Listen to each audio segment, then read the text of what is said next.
Oh là là, je suis deg avec cette lumière, on voit pas du tout mon bronzage. Vraiment pas. Hello tout le monde, j'espère que vous allez bien. Moi ça va très très bien.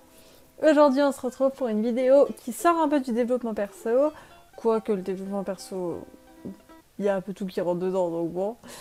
On va parler de mon expérience dans le sport de haut niveau, du sexisme que j'ai pu voir, de la grossophobie et de l'islamophobie. Si tu ne le sais pas, j'ai fait du sport de haut niveau pendant plusieurs années, minimum 5 ans, on va dire 5 ans en très haut niveau et quelques années avant en mi-haut niveau, voilà.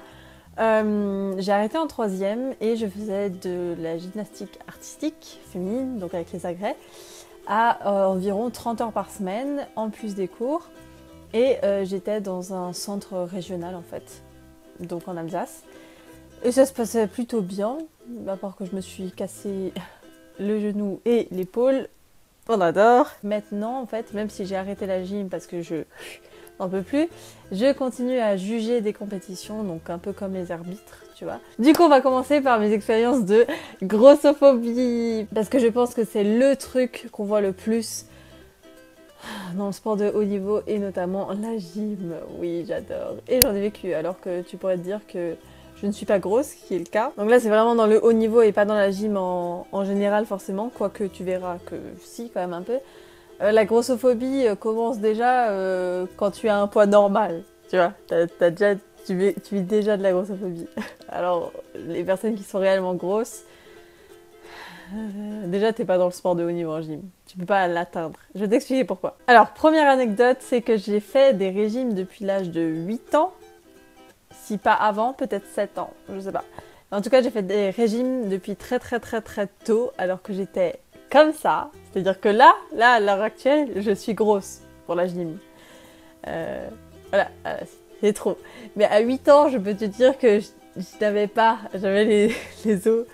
Non, j'avais la peau sur les os, pas les os sur la peau, sinon ça n'aurait pas de sens. J'avais la peau sur les os, j'étais très musclée, j'avais des tablettes de chocolat. Ce serait bien que je retrouve une photo, mais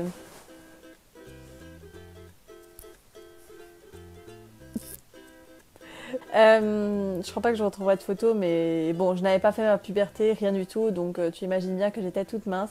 Et pour autant, je faisais déjà des régimes, parce que oui, tu comprends, il faut être très mince. Et ben, je suis pas comme ça, en fait, tout simplement. Du coup, ben, dès que j'ai commencé un peu à grandir, j'ai dû commencer à faire des régimes alors que je faisais moins de 40 kilos. Des régimes quand t'es un enfant, en fait, hein, tout simplement. Et ça a été soutenu par mes parents, oui, mais bon. Par moi aussi, hein. Je le soutenais parce que je faisais confiance à mes entraîneurs tout simplement. Et puis s'ils me disaient il faut que tu fasses des régimes, ben, je faisais des régimes. Mais par la suite tu pourras croire, je vais t'expliquer, hein, tu pourras croire que c'est bien, il faut. Mais en fait non, c'est totalement inutile et c'est juste un point de vue de la société française et encore plus de la société de gymnastique française. Et c'est de la grosse merde. Voilà. Petite deuxième anecdote, le médecin du sport. Et oui, les médecins du sport, tu sais, tu dois aller là-bas une fois par an ou une fois tous les 2 ans, je sais plus. Et donc moi, j'y allais, c'était un médecin du sport à Mulhouse, si jamais. Je sais plus comment il s'appelle. Donc en fait, tu arrives là-bas et tu dois faire des tests pour voir comment tu te sens bien. Et il a la petite pince là pour mesurer ton taux de gras.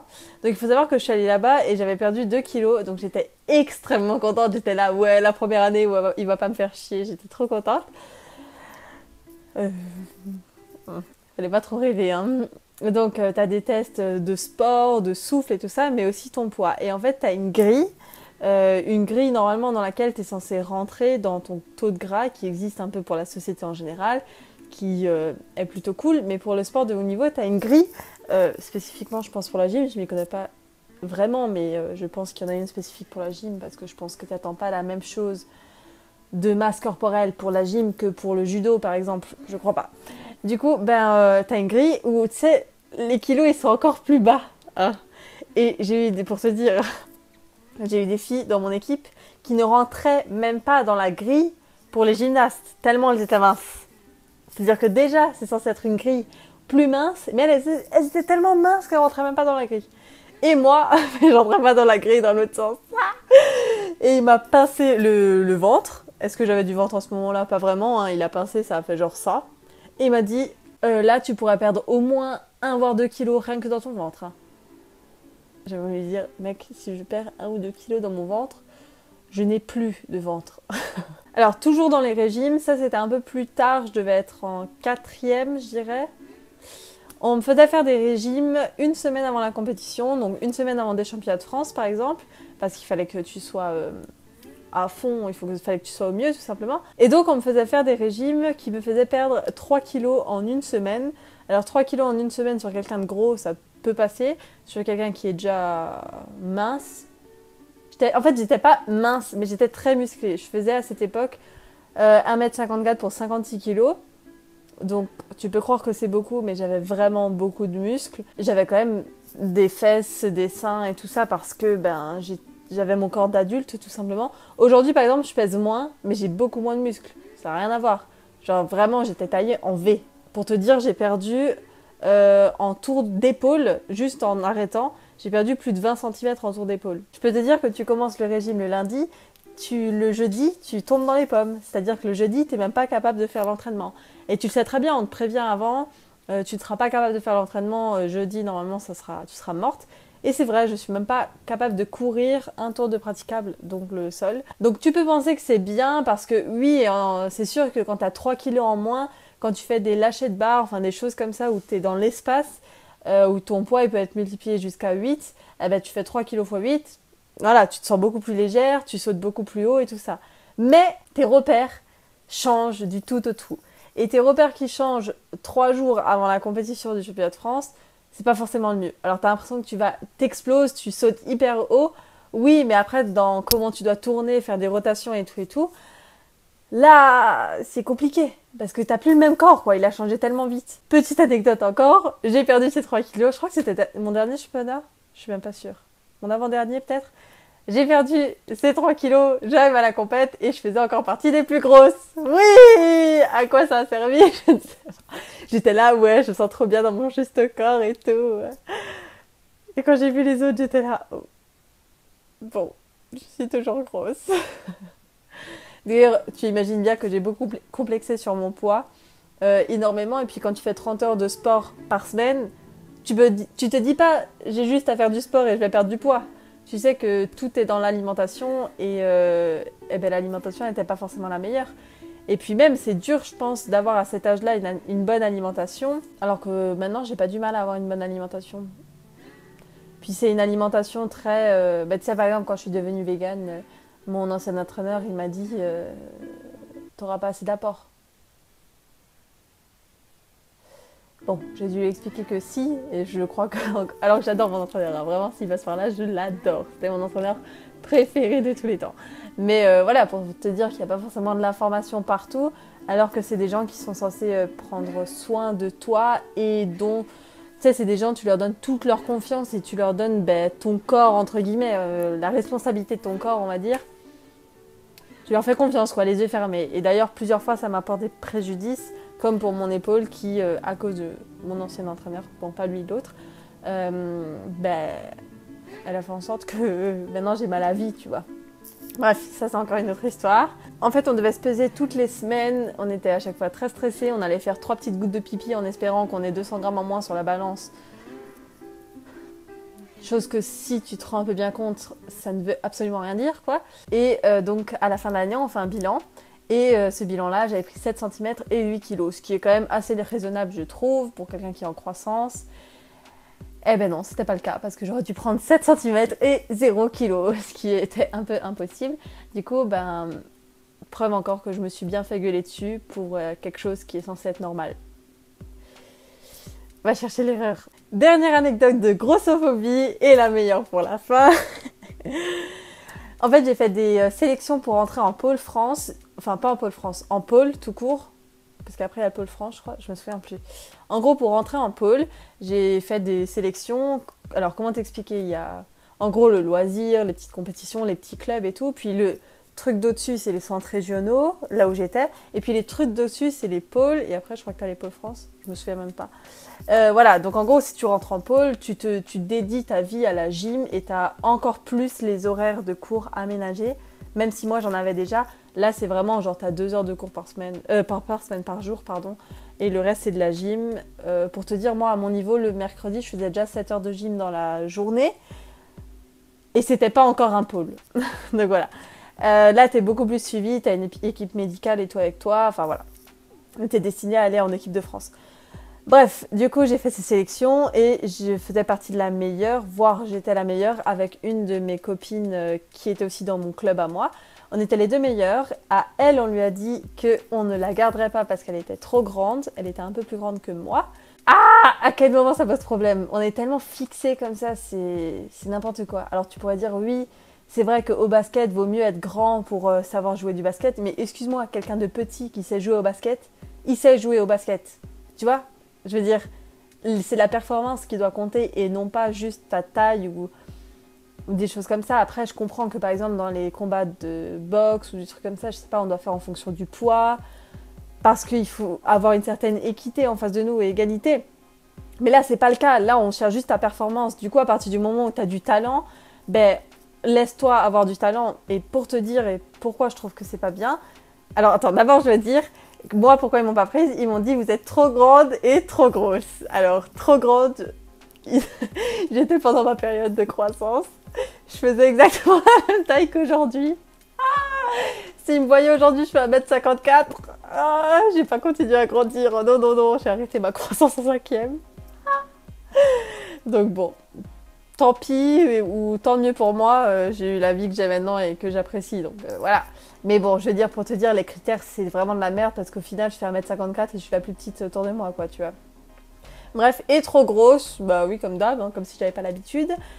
Donc voilà, on m'a quand même pas sélectionnée à cause de ça et c'est quand même de la discrimination de ouf. Et pourquoi je te dis que ça sert à rien? Si tu regardes, en fait, c'est quasi que en France où on réfléchit comme ça. Aux États-Unis, c'est pas du tout la même chose. Aux États-Unis, tu vois la plupart des filles qui sont au JO, c'est des filles qui sont pulpeuses. Elles sont pas grosses, mais en général qui sont pulpeuses, qui ont des formes, qui ont du gras. Et en fait, pourquoi elles y arrivent? Parce que tout simplement, il faut de la force à un moment. Faut pouvoir l'utiliser quelque part, tu vois.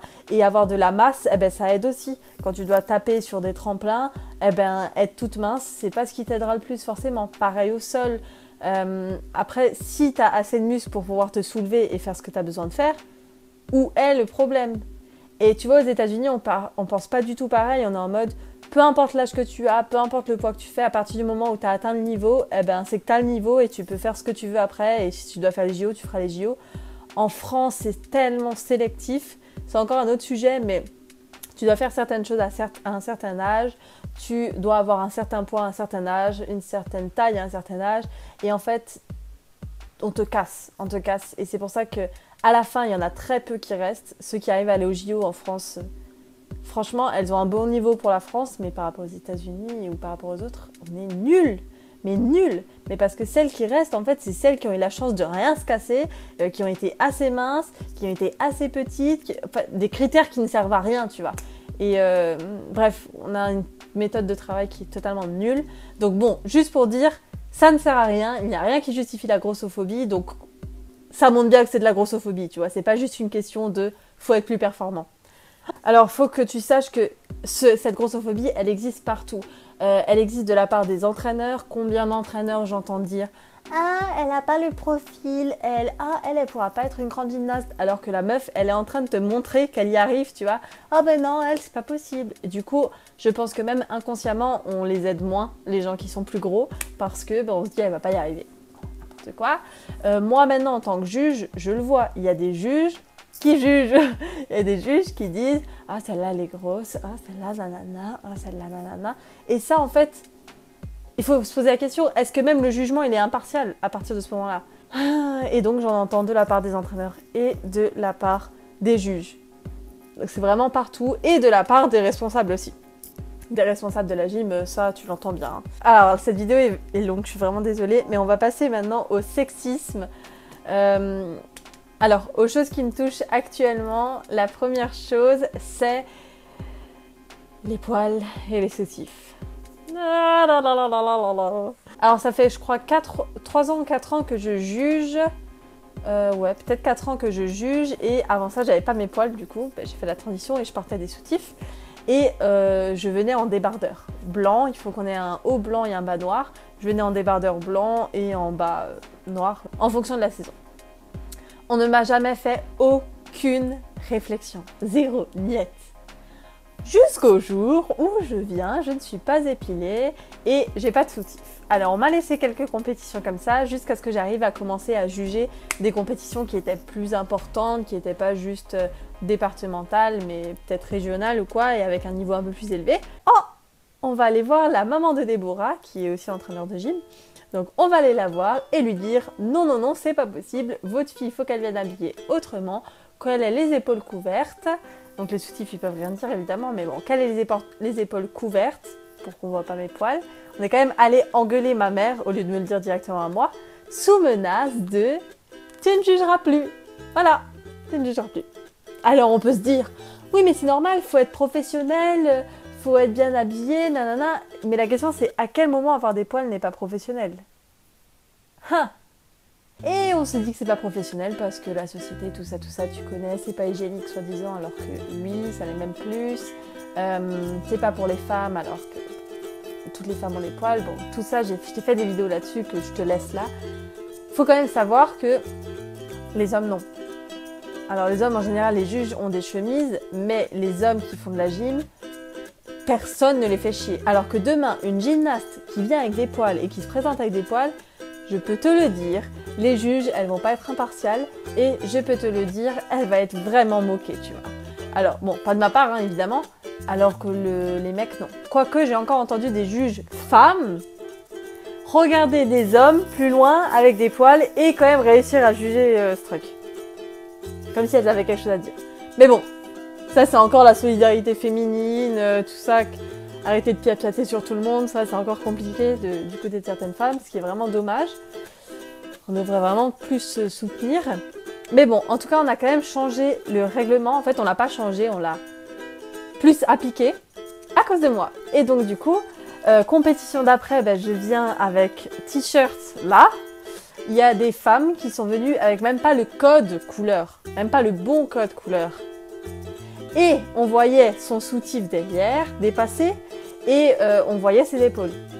Oh, personne ne se fait engueuler. Mais quand c'est Déborah avec ses poils et son sans soutif, là on se fait engueuler. Il faut savoir que les responsables, quand je leur parle, on me regarde pas dans les yeux, ils me regardent dans les poils. Alors vu que moi je veux quand même garder mon boulot et que sincèrement ça vaut pas la peine, je sais à quel point ça vaut pas. Ce que je fais, c'est que je parle de mes poils quand je juge avec les autres juges. Je commence à faire en sorte que voilà. Mais je viens habiller comme il faut parce que j'ai besoin d'argent. Et c'est dommage parce qu'ils savent qu'ils te tiennent par l'argent d'un côté, tu vois. Et c'est vrai. Donc du coup, à la seule compétition où je sais qu'il n'y avait pas les responsables, eh ben, je suis venue avec les épaules découvertes et on voyait mes poils. Oui. Alors pareil avec les poils, à l'époque où je me rasais et où je faisais des compétitions, je devais être en 5e. Et tu sais, les justes corps, c'est hyper échancré. Et donc tu te rases, mais tu te rases. Tu fais pas un peu quoi. Et j'ai eu le malheur d'avoir peut-être... Et encore, je suis même pas sûre, un petit poil qui dépasse. Et j'ai quand même entendu mon entraîneur qui allait se plaindre aux autres entraîneurs que j'avais et aux autres filles du groupe de mon rasage. Voilà, on est venu me le rapporter. J'étais en 5e, je le rappelle. Je crois que j'étais en 5e. Donc, jeune. On regarde déjà cette partie. Et on me permet de dire ce que j'ai à faire avec mon corps. Voilà. Ah, il faut savoir que dans les juges GAM, donc ceux qui jugent les hommes et ceux qui jugent les femmes, donc GAF, c'est pas du tout pareil. Moi, ma sœur jugeait en GAM chez les hommes et elle me dit que ça n'a rien à voir. Personne ne se prend la tête, on est là, on juge. Si la personne en face ne fait pas de faute, eh ben on n'enlève pas de points. Alors que chez les femmes, c'est qu'à partir de cette année où j'ai entendu pour la première fois que si la personne en face de moi ne faisait pas de faute, alors je n'enlevais pas de points. Avant, je devais toujours enlever minimum 1/10. Et là, on me dit non, maintenant vous jugez comme vous voulez. Mais on est tellement dur entre nous, on en exige tellement plus de la gym artistique féminine et encore plus en Alsace. Si tu voyais les différences qu'il y a entre les différentes régions, en Alsace, on est tellement dur avec les femmes et on enlève des points pour tout et pour rien. Et on en enlève en fait, c'est pas ça qui est dérangeant. Ce qui est dérangeant, c'est qu'on en enlève beaucoup plus facilement aux femmes qu'aux hommes. Parce qu'aux hommes, on les juge tranquillement. S'il y a un petit truc, on est là genre, ah, voilà, c'est quand même bien fait. Les femmes, et encore plus dans le haut niveau, on attend de toi en fait la perfection. Et ce que j'ai envie de montrer par là de ces sexismes-là, c'est que déjà il y a une différence, que si on attend de la perfection, nous, on devrait l'attendre des hommes aussi. Mais non seulement, c'est que comme d'habitude, on attend la perfection de la part des femmes, et moins des hommes, on en exige moins. Genre, on doit être parfaite au niveau du corps, de notre épilation, on doit être parfaite au niveau de notre poids, de notre taille, et on doit être parfaite dans nos exigences jusqu'au bout, quoi. L'exigence encore, c'est ce que je comprends le mieux. Ce que je comprends pas, c'est pourquoi on est plus laxiste avec les hommes. Tu vois? Faites pareil, je sais pas. Ou mettez-vous d'accord, tout simplement. Alors là, je vais vous raconter une anecdote de quand j'ai commencé à avoir mes règles. En fait, j'ai eu mes règles en 5e, du coup à l'âge de 6e, c'était une classe, donc c'était assez jeune. Et j'étais la première de mon équipe à avoir mes règles. Et en fait, on t'apprend un peu à avoir honte du corps féminin, de la poitrine et des règles quand tu évolues dans ce milieu-là. Le jour où j'ai eu mes règles, on s'est toutes foutues de ma gueule. On allait le répéter aux entraîneurs, on a rigolé sur moi parce que j'avais mes règles. Alors tu peux dire que c'est quelque chose d'enfantin. C'est pas juste parce qu'on était des gamines, tu vois, parce que d'une certaine façon, le milieu encourage ça. Et il l'encourage par rapport aux tenues. Parce qu'à partir du moment où tu as tes règles, tu as envie de mettre un short, tout simplement parce que tu mets des serviettes hygiéniques, et donc le short ça se voit pas, tu vois.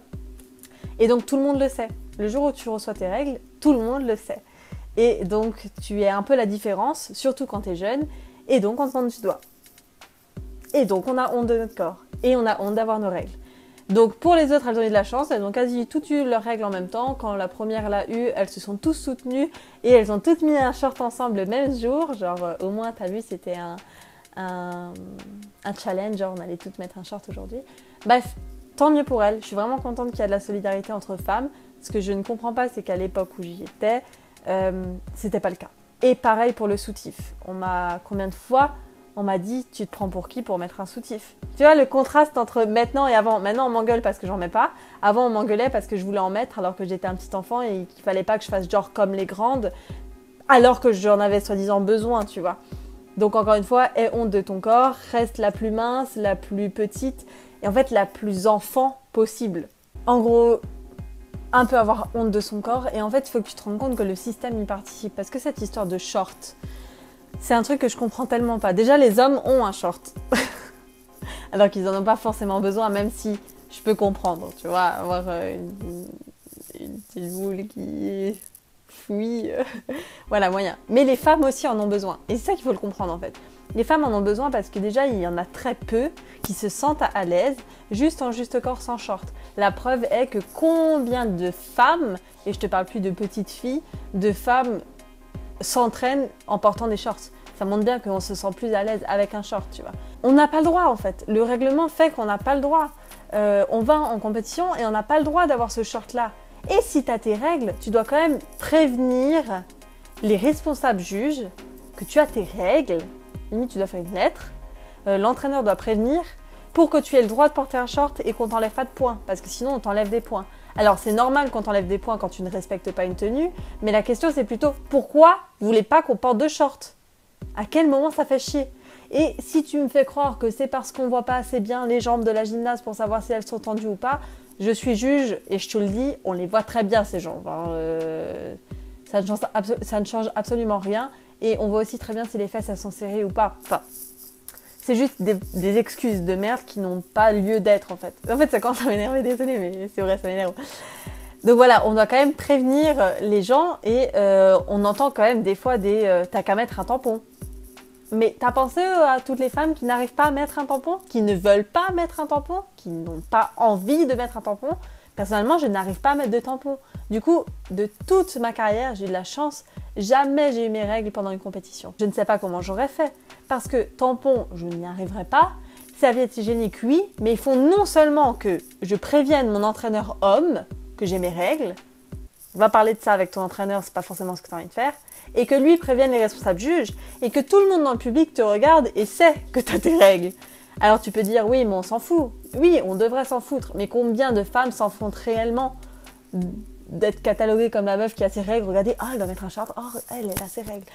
Toujours cette pudeur devant le corps de la femme de les règles c'est dégueulasse, tout ça, alors que c'est naturel. Et tu sais, ce sexisme-là, il est aussi en grande partie là à cause des femmes. Alors, quand je dis à cause des femmes, je pense toujours pas que ce sont les femmes qui sont à la tête du patriarcat. C'est pas ça que je veux dire. Mais ce que je veux dire, c'est que en tant que femme, on a aussi le droit et le devoir de se remettre en question et d'enlever notre sexisme intériorisé. Et c'est pas en jugeant les autres et en y participant en fait que ça va s'arrêter. Du coup, on a aussi un rôle de nous-mêmes à nous-mêmes et pas juste attendre des hommes qui changent ou qui évoluent, enfin tout ça. On a aussi notre rôle à nous de se remettre en question, de se dire est-ce qu'on veut participer à ça? Est-ce que vraiment je dois avoir honte de mon corps? Maintenant, je te le dis à l'heure actuelle, demain je fais une compétition, je n'y vais pas épilée. Je m'en fous, j'ai pas à avoir honte de mon corps. Si tu vois les poils qui dépassent de mon juste corps, tant pis. Et si j'ai une mauvaise note, ça prouvera juste bien que c'est vous qui êtes sexiste. Mais moi, j'aurais participé au fait de ne pas juger, de me sentir bien, de m'écouter, tout ça. Pareil, si j'ai pas envie de mettre soutif, je n'en mets pas. Et surtout, en tant qu'entraîneur, je ne demanderai pas un régime ou des choses comme ça de grossophobie à des enfants. À des enfants. Et ça, on le retrouve même dans le sport qui n'est pas de haut niveau. Combien de fois j'ai vu des compétitions de niveau très très bas où je jugeais et il y avait des filles qui étaient un peu plus grosses, qui étaient grosses. Et on voyait leur entraîneur venir se plaindre vers nous, dire « Ah ouais, celle-là, avec toute la graisse qu'elle a, elle n'arrivera jamais à rien, elle pourrait faire un régime, tout ça. » Et oh, c'est une enfant et elle est là pour se faire plaisir. Qu'est-ce que t'attendais d'un régime? Tu veux être un bon entraîneur? Ben apprends à travailler avec ce corps-là. Apprends à faire des choses. Tu veux la muscler? Muscle-la. Fais de la muscu, fais des choses bien. Alors ça sera peut-être plus dur. Peut-être pas en fait. Tu peux en faire un avantage aussi. Et puis, si la fille elle n'arrive pas à un superbe niveau, ben elle n'ira pas en haut niveau. Puis voilà, c'est tout, tant pis quoi. Oh, désolée, ça m'énerve, hein, ça se voit que ça m'énerve. Ah, je pense que j'ai passé trop d'années dans ce milieu. Je sais pas, tu sais, on est capable d'enlever des points pour rien. Si tu regardes le film Stick It, je crois que ça s'appelle, c'est un film de gym, il montrait que il y a une femme au JO qui avait eu 0. Bon, c'est pas le cas dans la vraie... Enfin, c'est pas vraiment le cas dans la vraie vie, ça se passe pas comme ça, mais bon, il y a quand même des sanctions pour une femme parce qu'on voyait sa bretelle de soutien-gorge. Et donc tu vois toutes les femmes qui se rebellent et qui montent toutes leurs soutien-gorge et tout, si tu veux aller voir, vas-y, c'est un très vieux film, mais bon. On va enfin finir par l'islamophobie. Donc l'islamophobie, c'est plutôt des expériences actuelles et du recul que j'ai eu, alors que je n'ai pas vécu moi-même, mais dont j'ai été témoin. Je peux pas vivre de l'islamophobie alors que je ne pratique même pas l'islam. Mais bon, j'en ai été témoin. Donc déjà, il y a cette histoire de short, toujours. Moi, je le comprends sincèrement que des personnes, on préfère mettre un short et des manches longues, par exemple, pendant une compétition. Ben en fait, il y a tout ce truc-là de on doit justifier qu'on a nos règles, tout ça. Et donc du coup, rien que ça montre bien qu'on ne donne pas accès à faire ce qu'on veut avec notre corps et on ne donne pas accès à des personnes qui veulent suivre l'islam et le montrer le moins possible leur corps, de pouvoir le faire. Alors qu'il y aurait des solutions qui feraient en sorte que ça ne pénalise ni la gymnaste ni le juge. Et que surtout dans des compétitions individuelles où il n'y a pas en fait de code, où tout le monde doit être pareil, on devrait pouvoir autoriser ça en fait. Que si elle a envie de venir avec un legging par exemple, eh ben, qu'elle puisse le faire. Parce qu'en entraînement on le fait. Et en entraînement on n'a pas de mal à juger ça, tu vois. Et en arrive la dernière expérience que j'ai eue d'une enfant en fait qui demandait à mettre... Enfin une enfant, on va dire une jeune femme, je pense qu'elle avait 12-13 ans. Ouais, on va dire qu'elle avait 13 ans, qui voulait mettre un short en gym et elle l'a justifié, elle a demandé j'ai mes règles, nanana, tout dans les règles. Bien fait le jeu de phrase. Voilà, donc j'ai besoin de mettre un short à la compétition et tout, donc en gros on m'enlevait pas de points. Mais en fait c'est une jeune femme qui demande à chaque compétition. Et donc du coup le responsable juge est parti du principe que c'était pas vrai qu'elle avait ses règles. Or ça aurait pu, hein. Ça aurait pu être vrai, hein. Je ne sais pas si c'est vrai ou pas. Mais on a quand même déjà remis ça en question. C'est déjà quand même ouf. Mais on est parti du principe que c'est pas vrai. Et donc, ce n'est pas vrai. La vraie raison, c'est parce que ta religion et parce que l'islam et parce que tu veux cacher ton corps au maximum. Et donc, on nous a obligés, nous en tant que juge, de quand même lui enlever les points. 2, comme si elle n'avait rien prévenu, et voilà. Alors, j'espère sincèrement pour elle, au minimum, qu'elle n'ait pas eu ses règles, parce que ça ferait vraiment chier que déjà tu te tapes tes règles à toutes les compétitions, que non seulement tu fais la demande, mais en plus on t'enlève des points. Mais même si c'est une question de juge, je veux cacher mon corps, eh ben c'est son droit. Et devoir enlever des points pour ça alors qu'elle a essayé de tout faire dans les règles, je trouve ça nul et c'est tout simplement de l'islamophobie pure et dure. Donc voilà. Ah, on en a fini avec cette vidéo. Mon Dieu, qu'elle était longue. Oh, la Déborah du montage, courage. J'espère qu'elle vous aura plu, que vous aurez appris des choses comme ça. Je sais que c'est une vidéo qu'on voit pas du tout sur YouTube. Si vous avez d'autres questions en fonction du haut niveau, des trucs que vous avez envie que je vous parle, de ma vie d'avant ou des choses comme ça, eh ben dites-les moi en commentaire, même si c'est pas sur ce sujet. Ben, ça me fait du bien de juste parler avec vous de mes expériences. Et je te dis à la prochaine. Ciao. Mouah.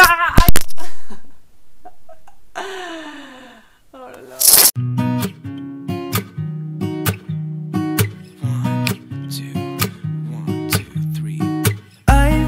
Feeling so small.